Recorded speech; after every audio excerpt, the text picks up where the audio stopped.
Hello, this is a video of a recent project we installed in a shopping mall. The architect's brief was for live plants down lower with artificials higher up where maintenance would be a problem. We used masses of contrasting greenery with different textures and colours to achieve both a natural and aesthetically pleasing look.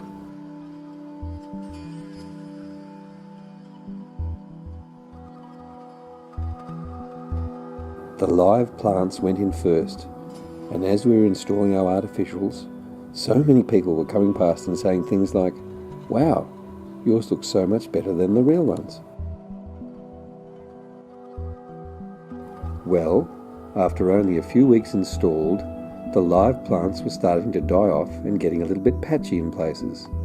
The contrast with the lush, full coverage of the artificials is there to see.